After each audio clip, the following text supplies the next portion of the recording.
तो last class में जो हम लोगों ने पढ़ा था वो जनरल साइकोलॉजी पढ़ा था, है ना। अच्छा, अभी इससे पहले जो क्लास शुरू की थी उसमें से कुछ भी नहीं सुनाई दिया क्या? हम आधे घंटे बस पढ़ाए जा रहे थे, हमें लग रहा था सब सही चल रहा है। Nothing nothing. ओके, चलिए फिर से स्टार्ट कर देते हैं, ठीक है। तो इससे पहले की जो वीडियो मतलब जो लास्ट क्लास थी वहाँ पर हमने जनरल साइकोलॉजी पढ़ा था। उसके कुछ बेसिक मेथड्स पढ़े थे, डेफिनेशन पढ़ी थी, उसकी जो ओरिजिन है वो पढ़ी थी, ठीक है। अब उसी सिलेबस के अकॉर्डिंग उसी में एक सेकंड एलिमेंट है जो है उन कारकों के बारे में, उन फैक्टर्स के बारे में जो कि किसको प्रभावित कर रहे हैं, मोटिवेशन को प्रभावित कर रहे हैं, ठीक है। अभिषेक जी, हमने आपको लिंक भेज दी है फर्स्ट क्लास की, तो आप उसको देख लीजिएगा। Okay ma'am. चलिए, जैसे कि मोटिवेशन के बारे में आप सभी जानते होंगे। इसकी डेफिनेशन को थोड़ा सा अभी हम बाद में डिस्कस करेंगे, क्योंकि पहले इसकी थ्योरीज को थोड़ा ऊपर ऊपर पढ़ लेते हैं, ठीक है। तो सबसे पहली थ्योरी है आपकी एट्रीब्यूशन थ्योरी, है ना, जिसको हम गुणकारी सिद्धांत भी बोलते हैं। एट्रीब्यूशन थ्योरी क्या एक्सप्लेन करता है? ये एक्सप्लेन करता है हमारी जो भी सफलताएं और असफलताएं होती है, जो भी हमारे अंदर पॉजिटिव चीजें होती है उन्हीं को हम गुण बोलते हैं, है ना, और जो फेलियर्स होते हैं उनको हम क्या बोलते हैं? अवगुण बोलते हैं। तो ये जो थ्योरी है एट्रीब्यूशन थ्योरी, ये क्या एक्सप्लेन करती है? हमारी सक्सेस को और हमारे फेलियर्स को, और भी बहुत सारे कारक है जो कि अदर इवेंट से जुड़े हुए होते हैं, ठीक है। इसके बाद इसको जो प्रभावित करने के तरीके है ना, उसके तीन वेज हैं,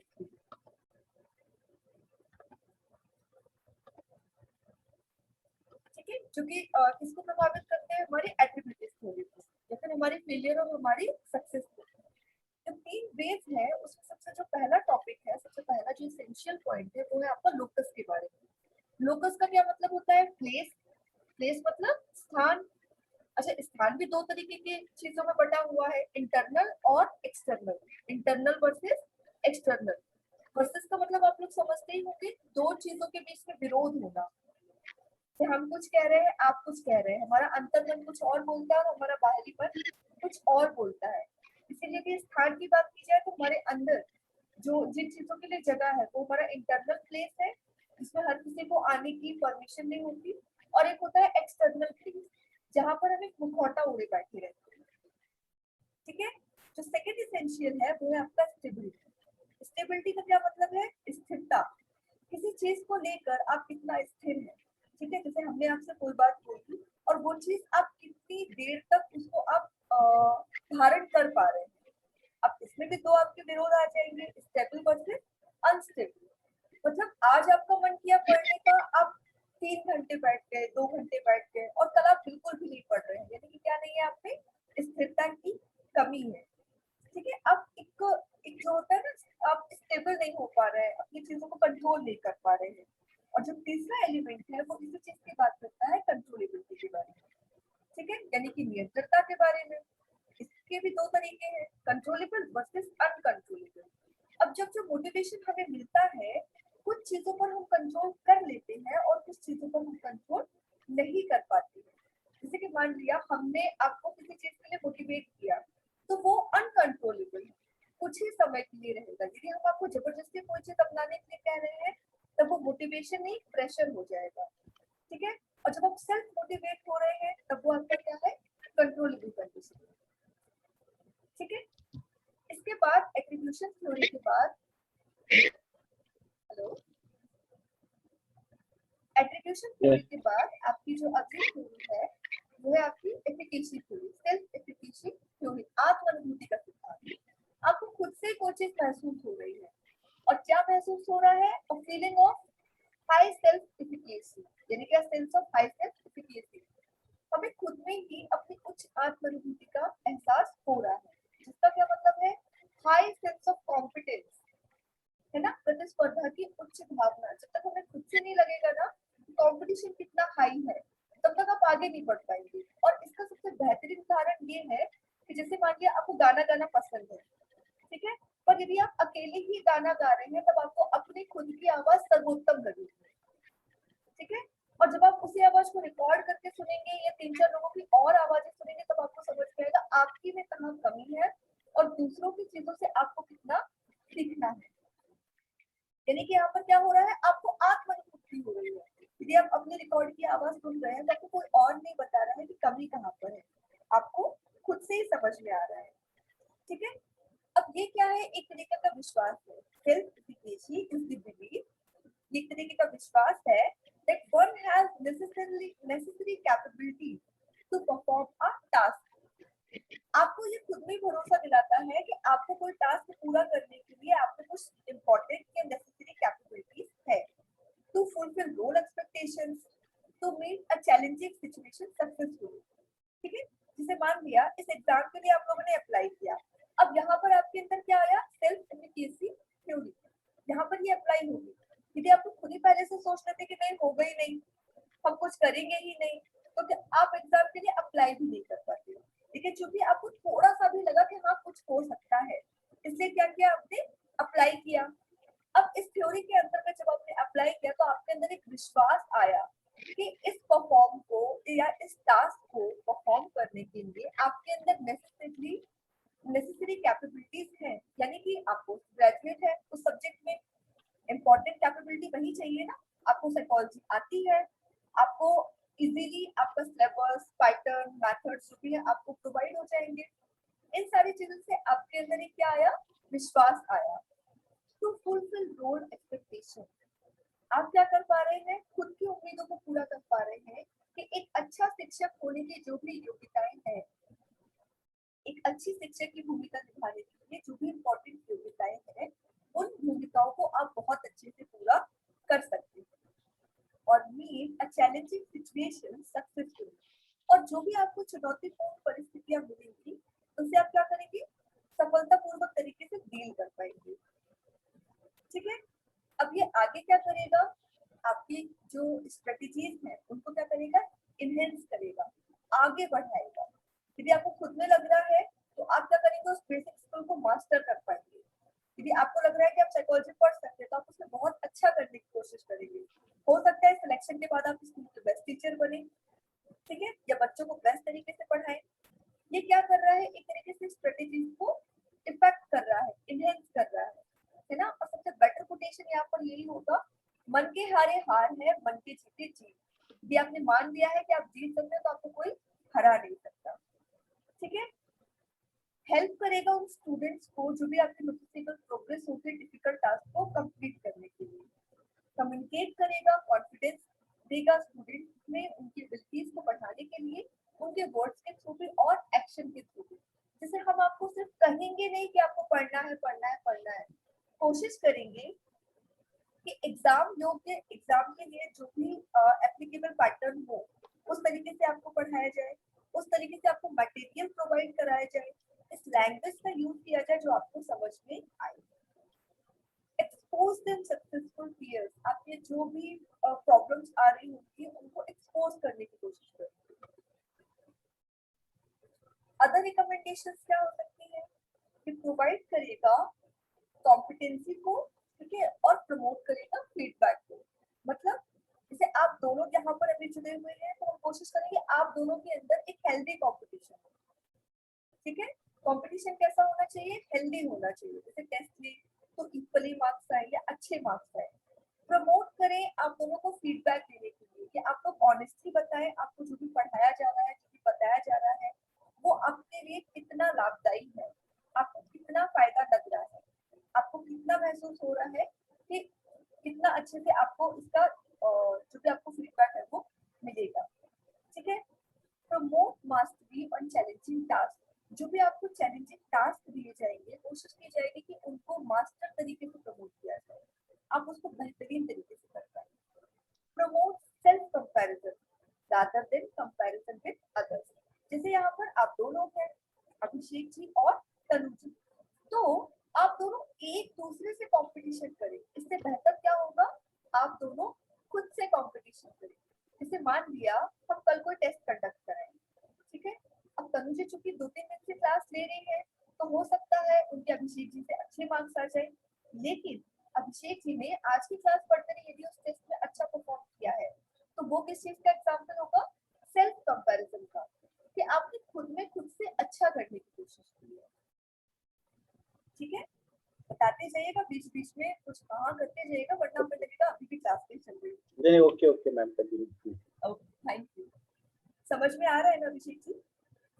हाँ जी हाँ जी। फोर्थ पॉइंट क्या है? Be sure errors occur with in an overall context of success. आपको ये पक्का भी करना है कि जो भी गलतियां हो रही हैं वो गलतियां किसके संदर्भ में होनी चाहिए?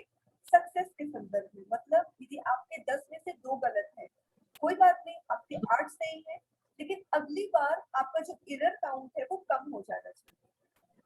ठीक है तनु जी? हेलो। हाँ जी मैम। हेलो। हाँ हाँ तनु मैम। परेशान हो गई आज तनु जी ना। कोई बात नहीं, समायोजन बोलते हैं इसको। ठीक है, चलिए इसके बाद अपना अगला पॉइंट क्या है? एप्लीकेटिव थ्योरी हम लोगों ने पढ़ ली है ना। और कौन सी थ्योरी पढ़ी? सेल्फ एफिकेसी थ्योरी पढ़ ली।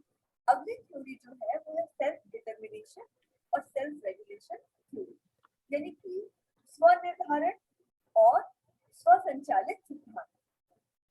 ठीक है, हम कितना सेल्फ डिटरमाइन है, कितना दृढ़ निश्चय करते हैं तो कोई सक्सेस पाने के लिए, खुद को कितना सेल्फ रेगुलेट करते हैं। जैसे हम आपसे बोले आपको 3 घंटे पढ़ना है, आपको बिल्कुल मजा नहीं आएगा जब तक आपको खुद से ना लगे कि हाँ शायद 3 घंटे पढ़कर हम एग्जाम क्रॉस कर सकते हैं। ठीक है। हाँ।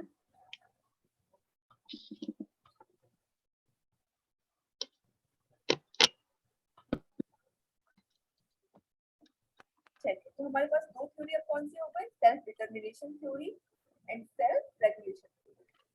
सेल्फ डिटरमिनेशन का क्या मतलब होता है? अभिषेक जी बताइए थोड़ा सा, सेल्फ डिटरमिनेशन का क्या मतलब होता है? Self determination means to determine ourselves. जो भी आपके थॉट्स और बिलीफ सिस्टम्स होते हैं उसके ऊपर आप डिटरमिन होते हैं और उसके ऊपर आपको फर्दर चैलेंजेस या फर्दर कुछ आप एक्सेप्ट करते हैं। ओके, तो यदि आपके डिटरमिनेंट्स कोई दूसरा डिसाइड करे तब आप ज्यादा अच्छे से अपने रोल को परफॉर्म कर पाएंगे। यदि आप खुद से किसी चीज के लिए डिटरमाइन होते हैं तब ज्यादा अच्छे से कर पाएंगे, है ना? थोड़ी आवाज स्कैटर हो रही है, बहुत आवाज बहुत स्कैटर हो रही है, मुश्किलें नहीं आ रही थी। ठीक है,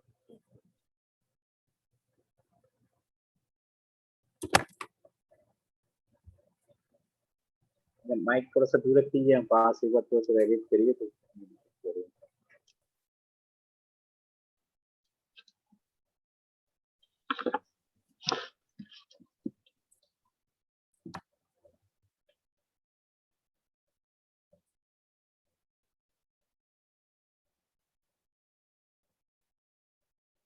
हेलो, हाँ जी मैम।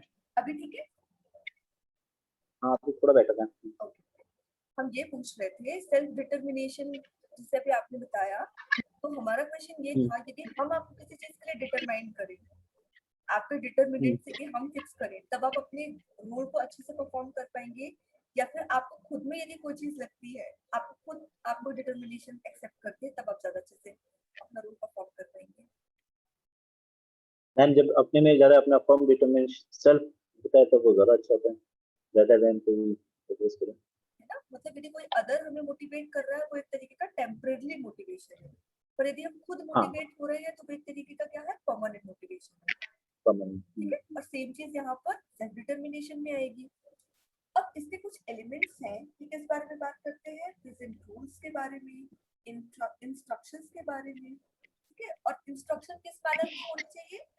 इंफॉर्मेशनल मैनर की। किस मैनर की होनी चाहिए? इंफॉर्मेशनल मैनर की। ठीक है, आपके जो भी नियम है, जो भी आपकी सूचनाएं हैं, वो एक जो भी आपके निर्देश है वो एक सूचनाबद्ध तरीके के होने चाहिए, कंट्रोल मैनर के होने चाहिए। मतलब हम आपको जो यदि कुछ बता रहे हैं तो वो आपको ऐसे प्रतीत होना चाहिए कि आपको किसी तरीके की सूचना मिल रही है, ताकि आप पे जबरदस्ती कोई चीज थोपी जा रही है। ठीक है, तभी वो एक पॉजिटिव मोटिवेशन होगा। अगला पॉइंट क्या बोलता है? Provide opportunities for choices. चलिए, आपको हिंदी में नहीं पढ़ना, आप इंग्लिश में पढ़ लीजिए। आपको डिटेल नहीं पढ़ना, आप शॉर्ट पढ़ लीजिए। आपको ये वाले एमसीक्यूज नहीं लगा रहे, आप एक सर्टेन तरीके के एमसीक्यूज लगा लीजिए। मतलब हम यहाँ पर क्या कर रहे हैं? आपको चॉइस दे रहे हैं। जब आपके पास चॉइस होगी ना तो वो चीज अपने आप इंस्ट्रक्शनल हो जाएगी और इंफॉर्मेशनल हो जाएगी। पर यदि हम बोले नहीं आपको इसी तरीके से पढ़ना है, आप यदि कुछ पूछे तो हम समझाएं ना, बोले नहीं आपको इसी तरीके से पढ़ना है, तो वो क्या होगा, एक तरीके का कंट्रोलिंग मैनर होगा। ठीक है, जैसे जस्ट अभी आपने बोला आवाज इफेक्ट कर रही है, थोड़ी सी वॉइस स्कैटर हो रही है, अब हम यदि बोले नहीं आपको वैसे ही पढ़ना है, कोशिश करने के बाद भी कोशिश भी नहीं कर रहे हैं, आराम से बैठे हुए, तब वो कैसा मैनर हो गया, एक कंट्रोल्ड मैनर हो गया। कैसा मैनर हो गया, एक कंट्रोल्ड मैनर हो गया। ठीक है, अब आपका मन क्या करेगा, भागने का मन करेगा। लेकिन यदि हम भी कोशिश करें कि हाँ चलिए कुछ भी तरीके अप्लाई करके कि चलिए आपको समझ में आ जाए वो चीज, आपको जो इन्फॉर्मेशन हम देने की कोशिश कर रहे हैं वो आपको अच्छे से मिल जाए, तो वो क्या होगा, एक इंफॉर्मेशनल मैनर हो जाएगा। और ये क्या हो रहा है, आपको अपॉर्चुनिटीज भी प्रोवाइड करा रहा है। ठीक है, evaluate student performance in a non controlling fashion. हमें स्टूडेंट के परफॉर्मेंस को कब इवैल्यूएट करना है, एक नॉन कंट्रोलिंग फैशन में, नॉन कंट्रोलिंग ट्रेंड में। ठीक है, ये नहीं कि हमने मान लिया किसी बच्चे को दिक्कत है और हमने उसको गर्मी में कोई काम करने को बोल दिया, जबकि हमें भी पता है कि वो बच्चा सर्दियों में किसी काम को बहुत अच्छी तरीके से कर सकता है। एक सर्टेन एटमॉस्फेयर दे दिया, जैसे ऑनलाइन ऑफलाइन क्लास वाले एग्जांपल दे दिए, कुछ लोग ऑफलाइन क्लास में अच्छा परफॉर्म कर लेते हैं तो कुछ लोग ऑनलाइन क्लास में अच्छा परफॉर्म कर रहे हैं। ठीक है, तो हमें क्या करना है, दोनों तरीके से। अब ऑनलाइन क्लास में किसी किसी के लिए नॉन कंट्रोलिंग फैशन ही है। ठीक है, चलिए सेल्फ डिटरमिनेंट के बाद अगला जो आपका टॉपिक है वो क्या है, इंडिकेटर्स ऑफ सेल्फ रेगुलेशन। अब चूंकि हम खुद से संचालित कर रहे हैं, खुद को सेल्फली रेगुलेट कर रहे हैं, तो क्या होगा, कुछ इंडिकेटर्स होंगे। और वो इंडिकेटर्स क्या क्या है, सबसे पहला हमें खुद के लिए एक स्टैंडर्ड क्रिएट करना है। क्या करना है, एक स्टैंडर्ड क्रिएट करना है। हम लोग सुनते रहते हैं ना, आप शहर में रहते हो तो ये स्टैंडर्ड होना चाहिए, आप यहाँ रहते हो तो ये स्टैंडर्ड होना चाहिए, आप इस कंपनी में जॉब करते हो तो आपका स्टैंडर्ड ये होना चाहिए। तो हमें ये स्टैंडर्ड किसके लिए क्रिएट करना है, किसी और के लिए नहीं, खुद के लिए स्टैंडर्ड क्रिएट करना है। किसके लिए स्टैंडर्ड क्रिएट करना है, खुद के लिए स्टैंडर्ड क्रिएट करना है। ठीक है, monitor and evaluate one's own behaviour against such standards. ठीक है, हमें संचालित करना है और मूल्यांकन करना है अपने खुद के बिहेवियर का, कि जो भी स्टैंडर्ड या जो भी बाउंड्रीज हमने बनाई हुई है उसका हमारे व्यवहार पर क्या असर पड़ रहा है। पता चला ऐसा ना हो हमारे घर वाले ही हमसे रूठे बैठे हो, तुम स्कूल में पढ़ रहे हो तो या पढ़ा रहे हो तो बहुत कोई महान काम कर रहे हो, तुम घर वालों से अच्छे से बात नहीं कर रहे हो, तो हमें क्या चेक करना है कि उसका हमारे बिहेवियर के अगेंस्ट क्या इफेक्शन, क्या अफेक्ट कर रहा है, वो किस तरीके का इन्फ्लुएंस पड़ रहा है। impose consequence on oneself for one's success or failure। once मतलब यहाँ हमारी खुद की बात है। अब हमें खुद को पॉइंट्स देने हैं, क्या करने हैं, खुद को पॉइंट्स देने हैं, सक्सेस पर प्लस पॉइंट और फेलियर पर माइनस पॉइंट। जब हम इस तरीके से, जैसे आप पापा बोलते हैं ना बच्चों से, आप 10th पास कर लो तो ये देंगे, 12th पास कर लो तो ये देंगे, तो ये क्या हो रहा है, हमें कोई और दे रहा है। या हमें स्कूल से अवार्ड मिल रहा है तो क्या हो रहा है, हमें कोई और दे रहा है। या फिर हमारी अटेंडेंस पूरी नहीं हुई तो हमें एग्जाम में बैठने नहीं दिया, तो ये क्या है, पनिशमेंट है, ये भी एक तरीके का कॉन्सिक्वेंस है। अब क्या हुआ, हम चूंकि ये चीज खुद पर अप्लाई कर रहे हैं तो हम क्या करेंगे, मान लिया हमने 6 बजे उठने का प्लान रोज किया, 6 बजे उठकर हम 2 घंटे पढ़ेंगे। यदि हम पढ़ पा रहे हैं तो शायद हम कुछ भी अपने मनपसंद की चीज एक दिन एक्स्ट्रा कर सकते हैं, वो क्या हो गया, एक अवार्ड हो गया। या फिर शायद उस दिन हम अपना कोई फेवरेट सीरियल ना देखें, कोई भी फेवरेट वेब सीरीज, जो भी हम अपना फेवरेट चीज करते वो ना करें, तो वो क्या हो गया, उस टास्क के फेलियर पर एक पनिशमेंट। ठीक है, यहाँ पे एक साइंटिस्ट है जिन्होंने इस थ्योरी को थोड़ा सा बताया, जिनका क्या नाम है, ओमरू। अब कुछ मैम ये क्वेश्चन भी रहता है कि मैम एक क्वेश्चन है, जैसे ओमराडो ये साइंटिस्ट है, ये भी क्वेश्चन रहते हैं क्या रिलेवेंट ये इसके फैक्टर्स के लिए इंडिकेटर रह सकते, हम लोग क्वेश्चंस भी सॉल्व करेंगे साथ में, है ना। पर हाँ ये है कि ये हो सकता है वो ये 4 आपके पॉइंट्स ऐसे के ऐसे उठा के रखे और बोले कि किस चीज के इंडिकेटर्स हैं, या फिर इस 4 पॉइंट्स में से एक हटा दे और बोले इनमें से सेल्फ रेगुलेशन के इंडिकेटर्स क्या नहीं है। ओके, पहला इंडिकेटर क्या होगा, खुद के लिए स्टैंडर्ड बनाना, मॉनिटर करना और इवैल्यूएट करना अपने खुद के स्टैंडर्ड को अपने बिहेवियर के अगेंस्ट। कॉन्सिक्वेंसेस इम्पोज करना हमारी सक्सेस पर और हमारे फेलियर पर। अब जब हम सेल्फ डिटर्मिनेशन करेंगे या फिर सेल्फ रेगुलेशन करेंगे, ठीक है, या फिर सेल्फ एफिकेसी करेंगे, या फिर जो हमारी एट्रीब्यूशन है वो करेंगे, ये जो सारी ऊपर हमने प्रोसेस पढ़ी है ना, जो भी थ्योरीज पढ़ी है, इनमें से आप कोई भी थ्योरी भी अप्लाई करते हैं तो इन प्रोसेस के थ्रू जाएंगे। तो प्रोसेस क्या है? सबसे पहले हम अपने गोल को सेट करेंगे। जैसे अभी आज की डेट में आपका गोल क्या है? 17-18 अगस्त में जो एग्जाम है उसको क्रॉस करना, ठीक है। उसके बाद आपने क्या किया? प्लान किया कि आपने सब्जेक्ट ढूंढा, सिलेबस ढूंढा, उसके अकॉर्डिंग सब्जेक्ट ढूंढे, टीचर्स ढूंढे, मटेरियल ढूंढा, है ना, and so on. Attention control, बहुत सारी चीजें हमें डिस्ट्रैक्ट करने की कोशिश करती हैं, जैसे नेटवर्क हो गया, चूंकि ऑनलाइन क्लास पढ़ रहे हैं, नेटवर्क हो गया, ठीक है, ग्लिचेस हो गए, टेक्निकल इश्यूज हो गए, बहुत सारी चीजें हो गई, घर में शोर हो रहा है, घर में पढ़ाई नहीं हो पा रही है, लॉट ऑफ थिंग्स, बहुत सारी चीजें। चौथा क्या हो गया? एप्लीकेशन ऑफ लर्निंग स्ट्रेटेजीज, हमारे सीखने के जो भी तरीके हैं, जो भी विधियां हैं, उनकी एप्लीकेशन क्या है, किस तरीके से उनको अप्लाई कर पा रहे हैं। सेल्फ मॉनिटरिंग, हम खुद को, आप यहाँ पर खुद को ही संचालित कर रहे हैं ना, आपके सामने कोई इंसान नहीं बैठा हुआ है, आप खुद किसी सिस्टम के सामने बैठे हुए हैं, तो आप क्या करें? खुद को ही मॉनिटर कर रहे हैं, यानी कि आप क्या है, आपको सेल्फ मोटिवेटेड हमें पढ़ना है, सेल्फ इवैल्यूएट, ठीक है। अब चूंकि ऑनलाइन टेस्ट नहीं हो पा रहा है, इतने मार्क्स, इतने क्वेश्चंस डायरेक्टली आपसे पूछे नहीं जा सकते, तो ये चीज आप खुद पर ही गेस करेंगे कि आपको कितना समझ में आ रहा है, कितना नहीं, ठीक है। तो ये तो एक लॉन्ग गोल हो गया एक तरीके से आपका 17-18 अगस्त का एग्जाम। एक शॉर्ट गोल, आपको 6 बजे की क्लास पढ़नी थी, आपने प्लानिंग की, ठीक है, आपने अटेंशन को कंट्रोल किया, डिटेन नहीं हुए किसी भी तरीके से, आपने लर्निंग स्ट्रेटेजीज के लिए जो भी एप्लीकेशन थे लाइक जूम, गूगल मीट, जिस भी तरीके से हम लोग इतनी देर से कोशिश कर रहे हैं, तमाम सारी, ठीक है, खुद को मॉनिटर करने की कोशिश की, लाइक आपका फोन चार्ज है, गर्मी भी होगी फिर भी आप लोग बैठे हुए हैं पढ़ने के लिए। सेल्फ इवैल्यूएशन, आप खुद देख रहे हैं कि किस तरीके से आपको कितना समझ में आ रहा है। दो तरीके के गोल हम लोग डिसाइड करते हैं ना, लॉन्ग टर्म गोल और शॉर्ट टर्म गोल, ठीक है। अब इसके बाद है चॉइस थ्योरी। कौन सी थ्योरी? Choice theory. ये चॉइस थ्योरी किसने दी? बॉब सूलो ने। कब दी? 2007 में। और इसमें उन्होंने 4 बेसिक नीड्स के बारे में बात की, हमारी 4 बेसिक आवश्यकताओं के बारे में बात की, ठीक है। सबसे पहले क्या है? बिलोंगिंग और कनेक्टिंग, किसी चीज से अटैच होने की जरूरत है। हम अपने बच्चों से अटैच होते हैं, अपने पेरेंट्स से अटैच होते हैं, अपने फ्रेंड से अटैच होते हैं, ठीक है।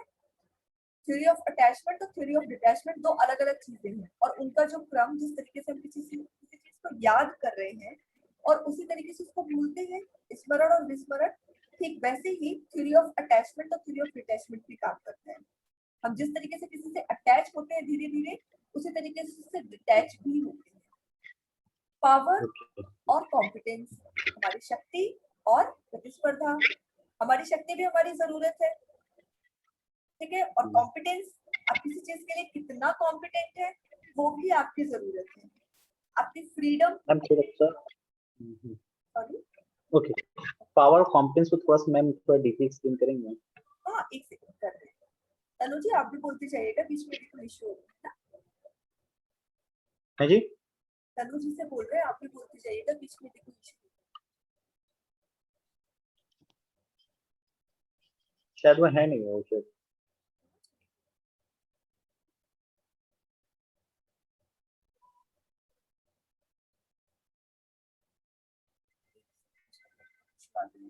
सेंड कर दीजिए वो भी, है ना।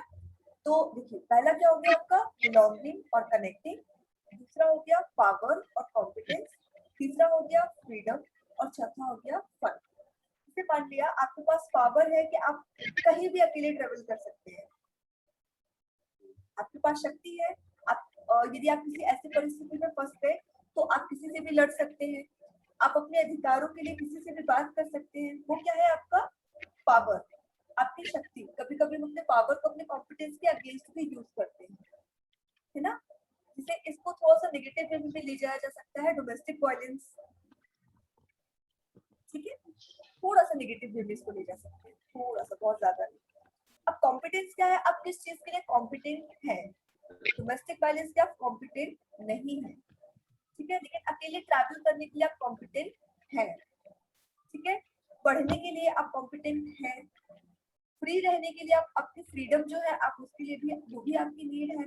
आप फन कर सकते हैं, वो भी आपकी नीड है। कभी कभी हमें अपना मन अच्छा करने के लिए फन की भी जरूरत पड़ती है, कभी कभी हमें अच्छा, अपने मन को अच्छा करने के लिए या फिर मोटिवेट रहने के लिए कुछ फ्रीडम्स की भी जरूरत पड़ती है। होता है ना मी टाइम, है ना, जिसको हम अलोन टाइम भी बोलते हैं, है ना, ये भी हमारी नीड है। पावर, कभी कभी हमें शक्ति की भी जरूरत पड़ती है। मान लिया एक छोटा बच्चा है जिसको स्कूल में दबाया जा रहा है, वो कभी अपनी बात नहीं रख पाता, तो उसे उस पावर की भी जरूरत है जिस पावर से वो अपनी बात दूसरों के सामने रख सके।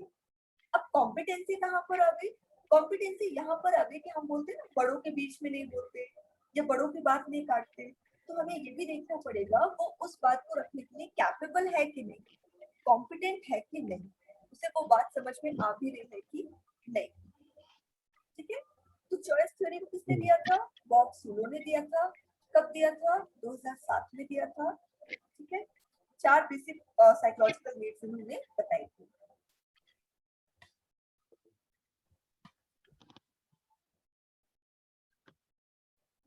एक सेकंड रुकिएगा और देखिए क्या इशू हो गया। एक मिनट।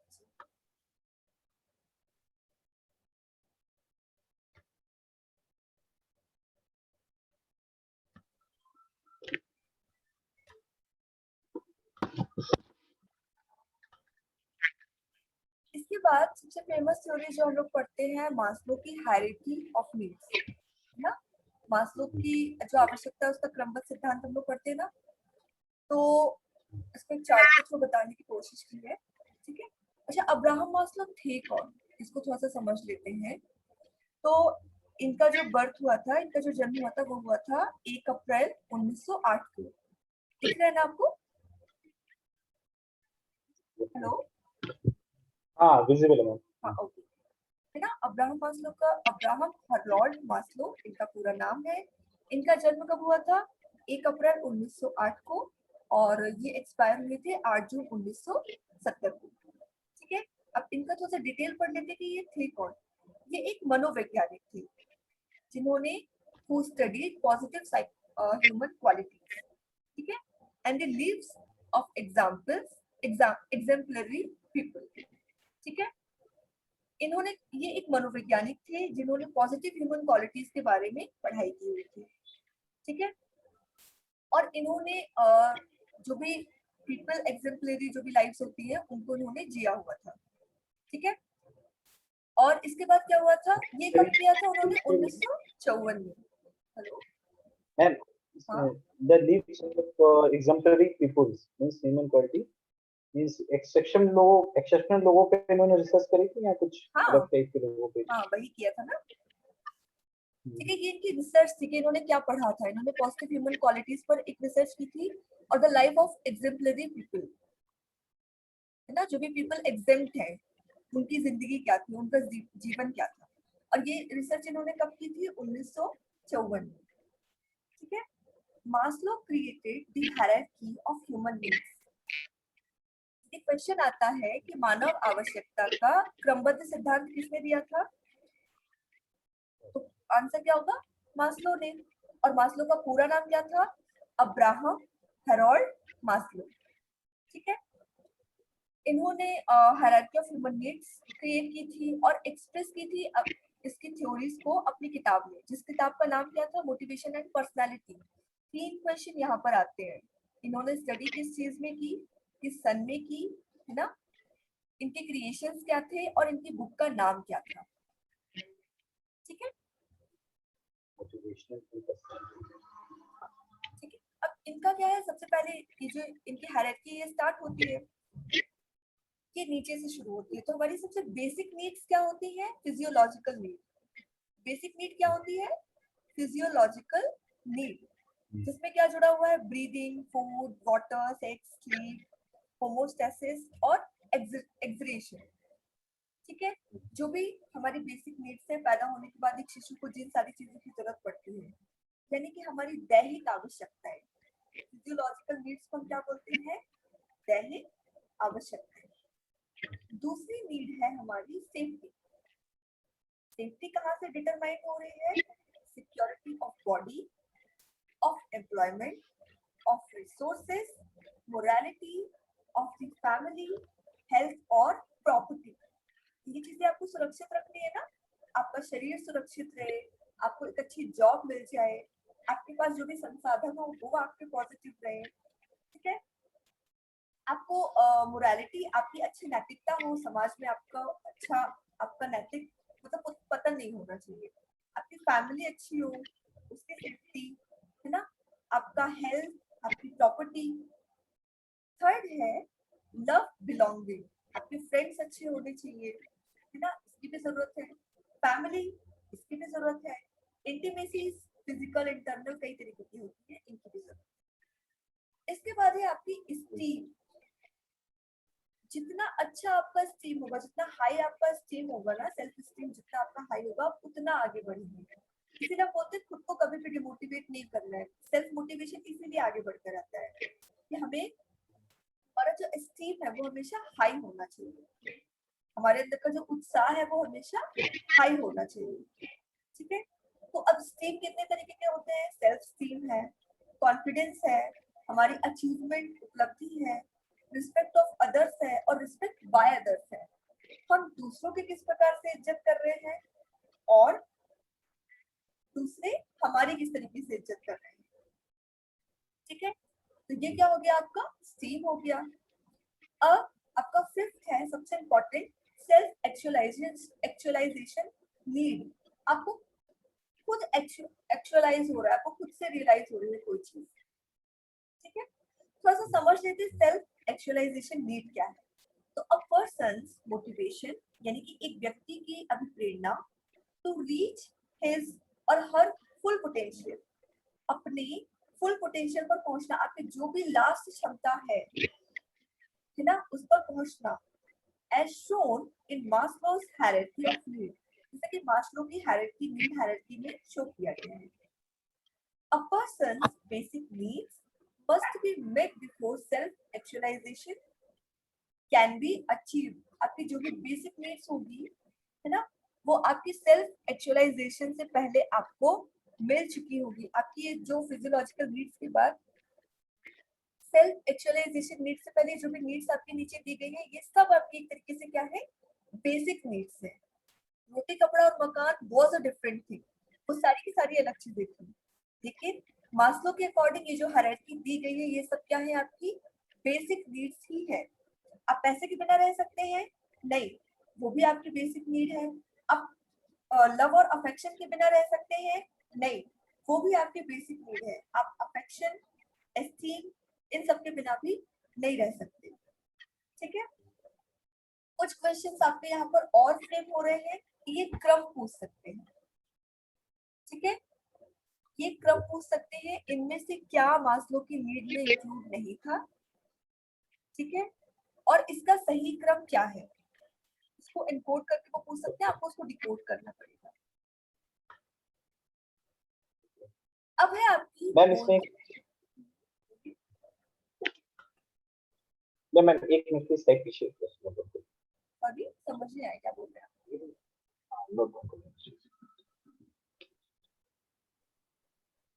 हेलो, हाँ जी, हाँ जी, हाँ जी, क्लियर है ना? हाँ जी, क्लियर। बस ये कर मैम स्लाइड्स मिल जाएंगी बाद में या मैं नोट कर लूं? हाँ बिल्कुल बिल्कुल, अभी तक की स्लाइड्स मिली ना आपको, ये भी मिल जाएगी। Okay, no issue. एक्चुअली क्या होगा ना, ये स्लाइड्स जैसे पढ़ा दिया, उसके बाद आपको स्लाइड से तो आप उसको रिलेट कर पाएंगे, है ना। हाँ, मैं इसके अकॉर्डिंग नोट्स बनाते जा रहा हूँ साथ साथ। हाँ बिल्कुल। मैं अभी तो करूँगा तो मुझे जल्दी याद रहेगा। और नोट्स बस इसी तरीके के बनाएगा कि आपको बस आपका जो प्रीलिम्स एग्जाम है वो सॉल्व हो जाए, बहुत ज्यादा डिटेल नहीं करना। चलिए, इसके बाद है अपनी गोल थ्योरी, लक्ष्य सिद्धांत जिसको हम बोलते हैं, है ना। अब दो तरीके के गोल होते हैं, लर्निंग गोल्स वर्सेस परफॉर्मेंस गोल। हम क्या सीख रहे हैं और क्या परफॉर्म कर रहे हैं। हम क्या सीख रहे हैं, क्या परफॉर्म कर रहे हैं।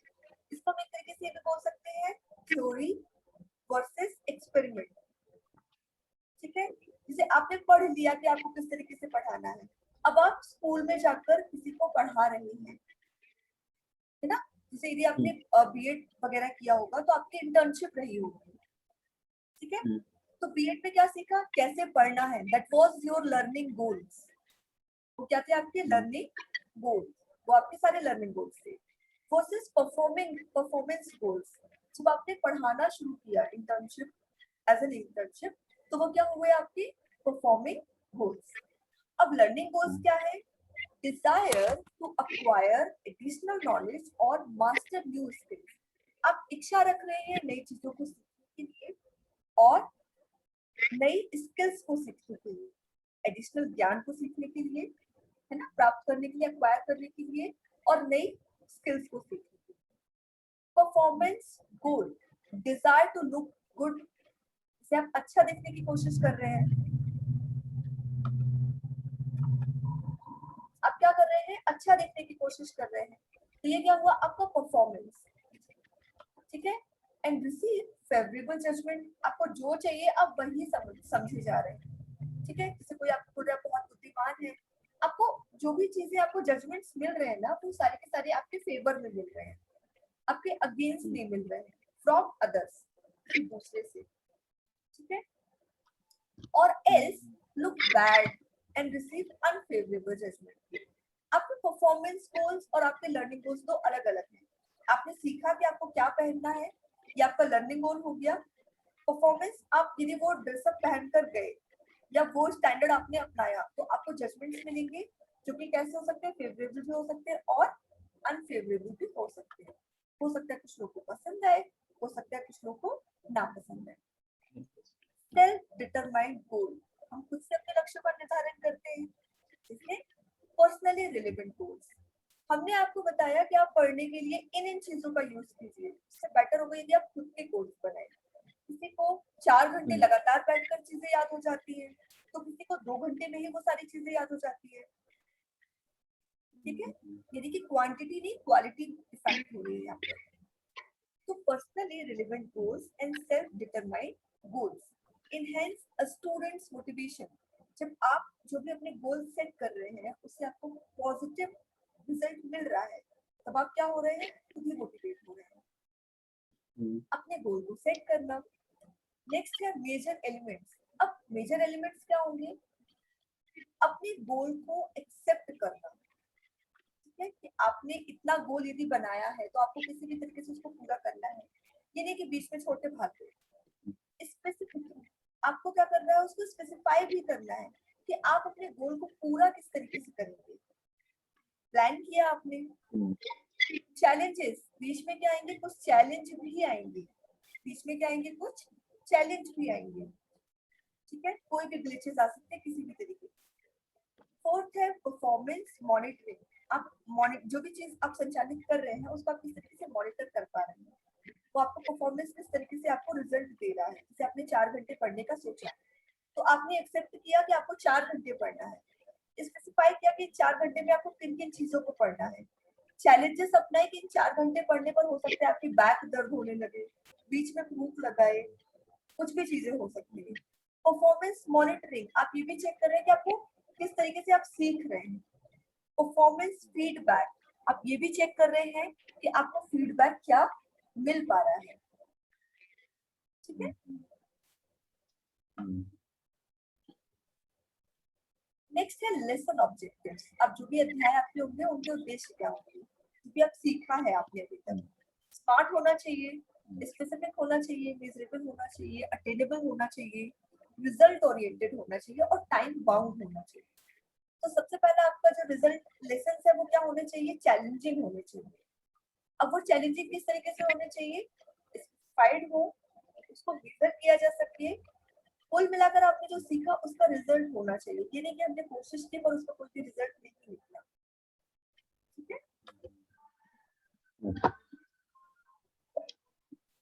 तो आज की क्लास में बस इतना ही, है ना।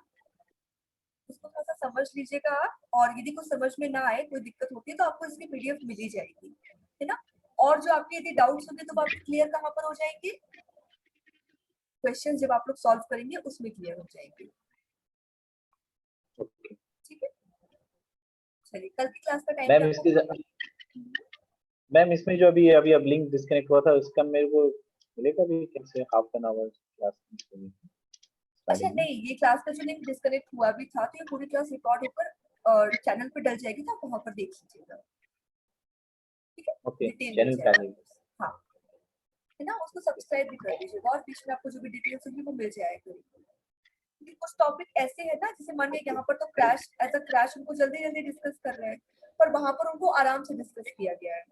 यदि आप हाँ कहीं वो पर मैं समझ गया क्योंकि मैं वो हाँ बताया था ना मैंने आपको।